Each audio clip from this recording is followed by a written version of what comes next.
Theater 5 presents A Presence of Mind.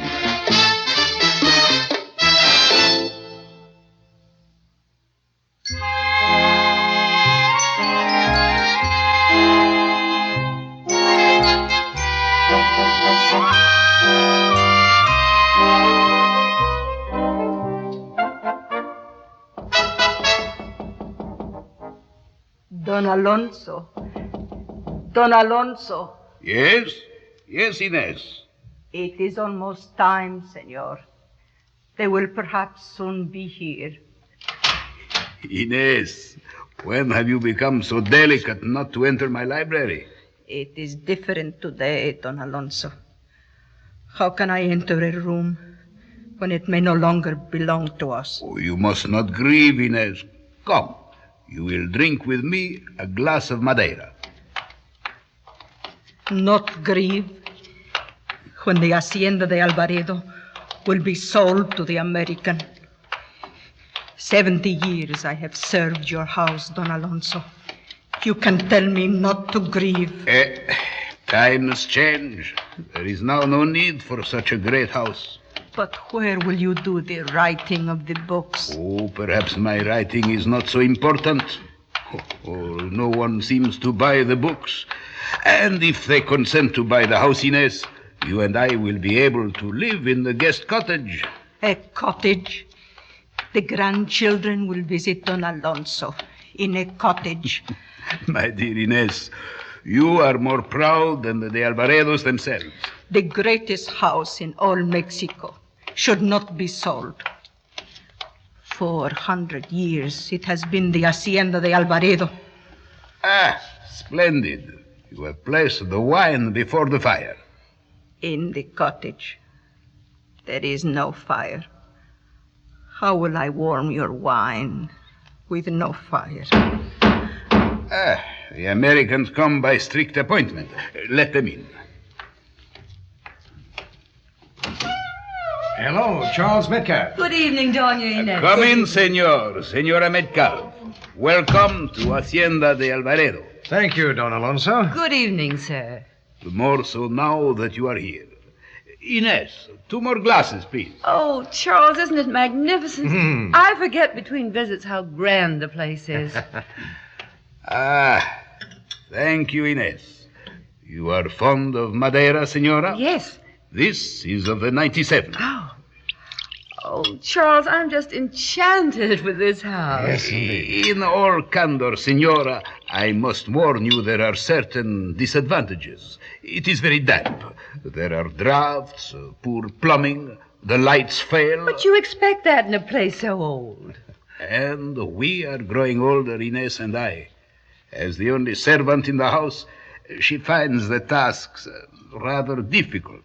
Have I complained, Don Alonso? No, Inez, never. You are a woman of infinite patience.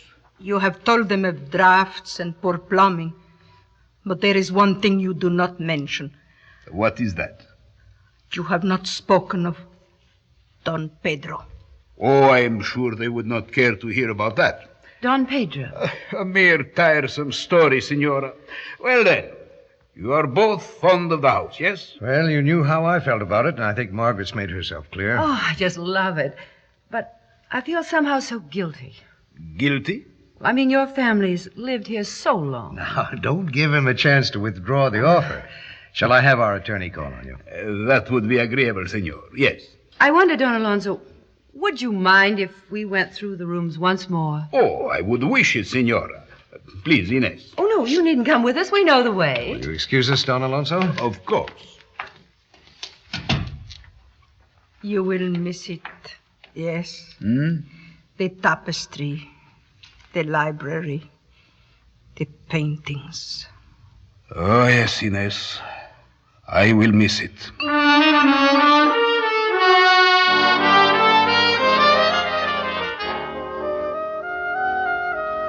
Well, there's got to be some kind of answer, but I can't keep this fireplace from smoking. Courage. If Inez can do it, so can you. Well, we'll have to get a draft put into it. Charles, Have you seen this? I found it in the East Wing attic. Oh, what is it? An album. Pictures of his family all those years past. Oh, let me see. Don Jose de Alvarado. Well, that must have been his father. Mm-hmm. Isn't this a handsome man? Yes. Don Pedro. The picture's older than the others. He might be a grandfather. Don Pedro? Isn't that the name Inez mentioned? Yes. I think we better close it now. Why? Oh, I don't know. It's like reading someone else's mail. Pictures are to be looked Well, at. I feel the same way about living here, too, as though we had no right to be here. We seem to be invading their privacy. Come on now, Maggie. If everybody felt that way, every house in the world would be vacant. Oh, I know. As soon as we've really settled in, you'll feel differently. Oh, will you get it? Yeah.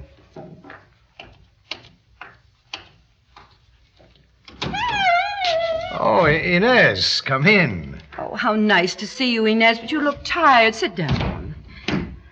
I walked.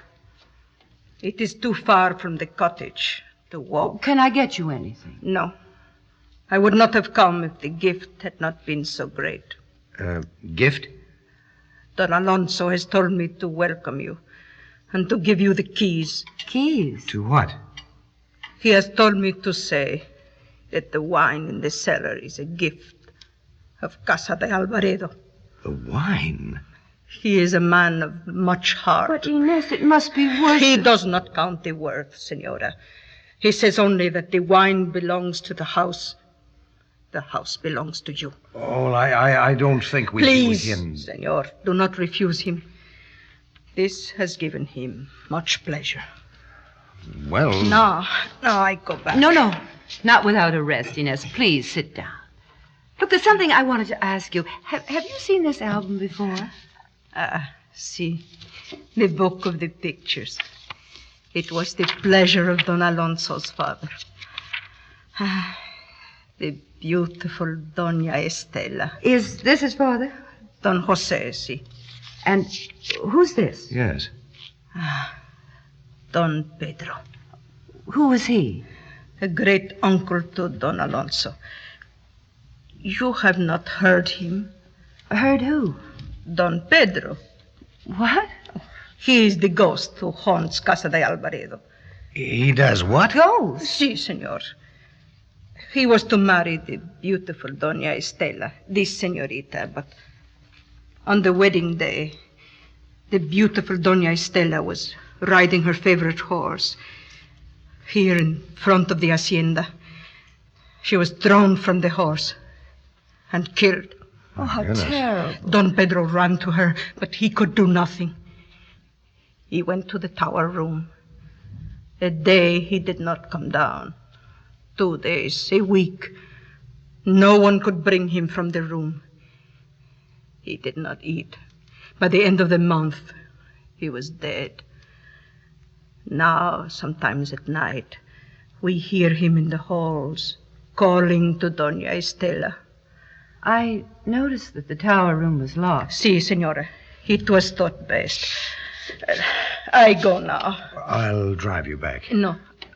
I think it is better I am alone now.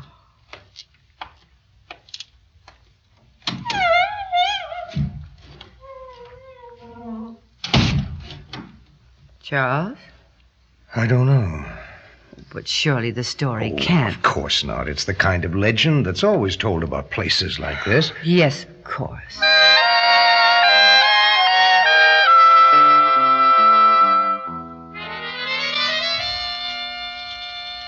Oh, Charles, the fire is burning beautifully now. I've learned the secret. You've got to put the logs dead center in the fireplace.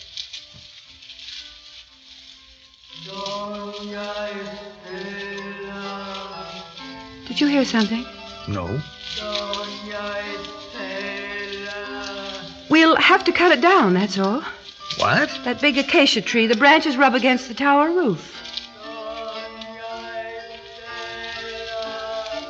That's not a branch. What? Listen.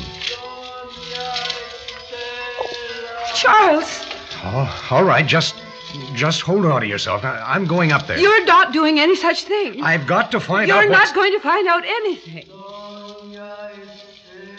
It's coming from the tower. It's just your imagination. Well, I've got to see. No, Charles, no. Now, we both know about things like wind in the chimney.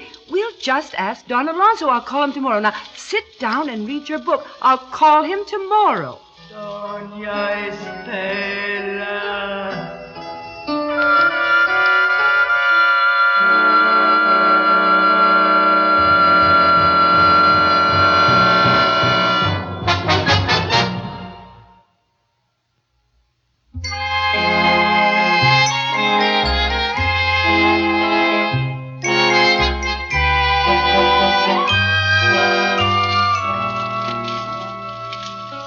Brandy, Don Alonso? To there only, if you please. I'm learning how to use this wine warmer. A little back from the fire. Ah. It acquires then, in Spanish it translates, the temperature of evocation. Don Alonso, you must let us pay My you. dear Senora, never. To begin, the delicacy of the wine would be destroyed by any moving. It must remain, like the rafters of a house, in its own environment. Well, speaking of the rafters, Don Alonso, Yes? You have some trouble with the house? maybe you'd better tell him, Charles. Well, Don Alonso, last night we were sitting here. Drinking coffee. Yes, coffee, and we heard a sound. Yes? Well, it wasn't quite a natural sound. An unnatural sound? Don Alonso, we are not romantic people. We know what is true and what is false. We are realists. That is admirable. Tell him, Charles. Well, we heard music, a clavichord. Yes? And a kind of moaning sound. An old house, Senora, makes many sounds. Yes, but these were rather distinct. Besides, Don Alonso, Inez told us the story of Don Pedro. The story of Don Pedro. Well, you should have told me at once. Of course. Then you know all about it? Oh, yes. Even at 80, Inez is an incurable romantic. Oh, then it's just a tale of hers. Oh, no, it's true. What? Well, it's true that an ancestor, millenniums ago, saw his intended fall from a horse and die. I have no doubt he was grieved. She was most beautiful. But Inez said she saw it happen. So, Doña Estela? Yes. Oh, it is hardly possible. Doña Estela died many years before Inez was born. About the noise, Senora. Sometimes the wind in a chimney or blowing across telephone wires will produce a very strange sound. I have even heard my own name spoken to me. Like the wheels of a railroad train. They say what you expect them to say. Precisely, Senora. And now I must go. Oh, well, let us drive you back. Thank you, Senora, but it is walking that keeps me slender. You see how proud I am. Good night, Don Alonso. Good night. Will you be jealous if I say I adore him? And you feel you have to go that far? Brandy? A little. Doña Estela. That's enough, Charles. Doña Estela. I am going up there. Going up where? You heard it, the tower room. I'm going up. I didn't hear anything. And what are you spilling your brandy for? Charles, no. It's submitting to superstition. Don't go. It's like admitting there are black cats. There are black cats, and there is also a sound up there. I'm going up to find out what it is. Charles, let me call Don Alonso back. You may need help. Don Alonso, please come back. Please. Where are you? Come out of that room. Open the door. What is it, Senora? Is something wrong? You've got to come up with us, Don Alonso. Come upstairs. Listen, you hear it? The sound of a clavichord, yes. Did you hear that? Hurry. Open this door. Do you hear me? Open it or I'll break it down. Charles, is it in there? Is it in the tower room? Yes, it is there. It comes from there. All right. Stand back. I'm going to break it down. Charles, are you sure? I will help you. Come.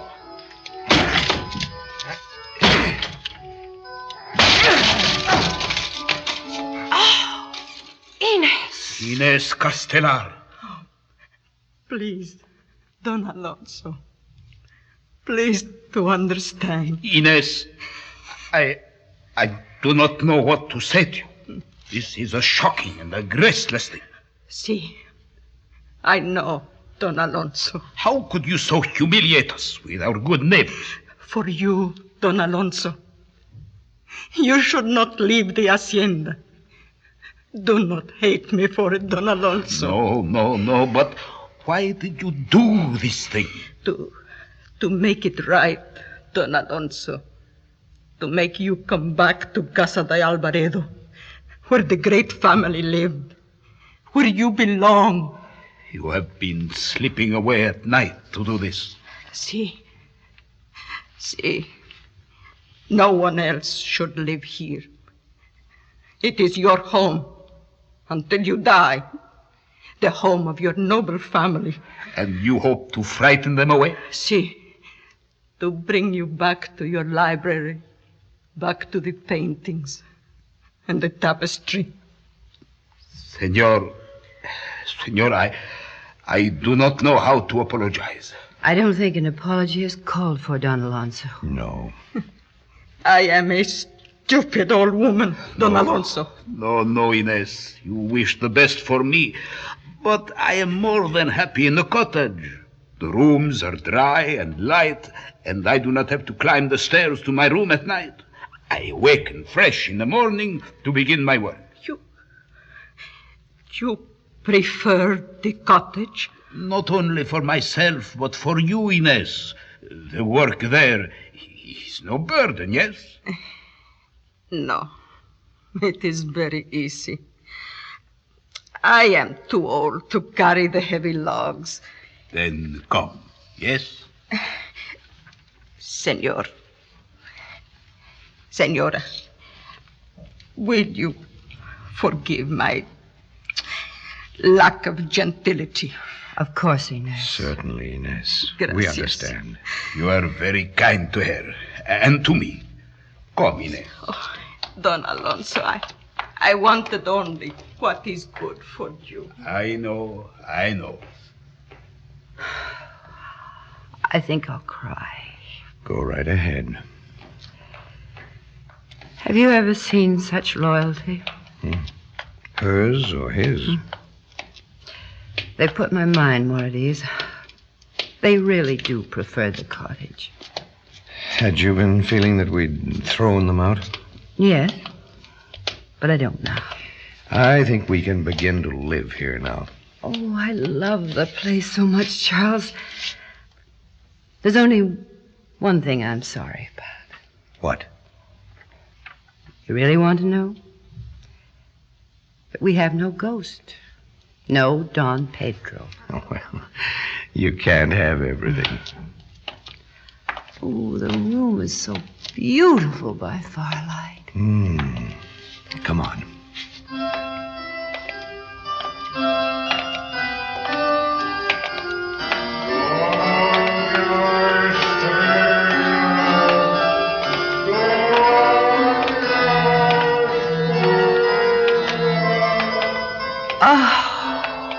Isn't that wonderful?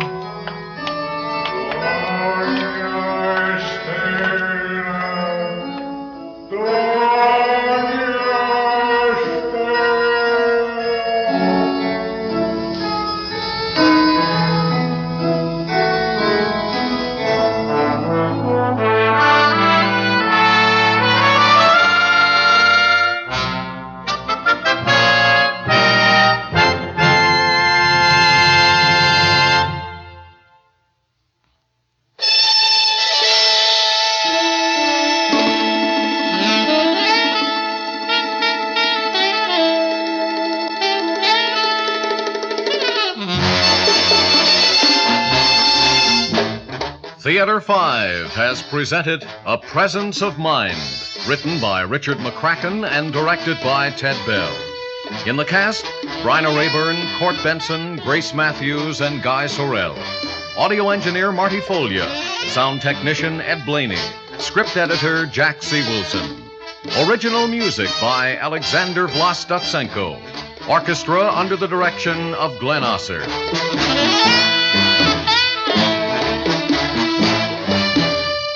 Executive producer for Theater 5, Ted Bell.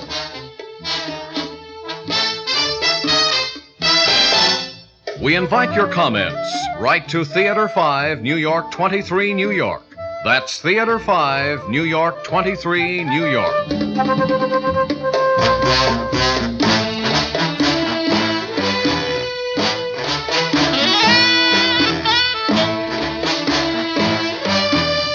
This is Fred Foy speaking.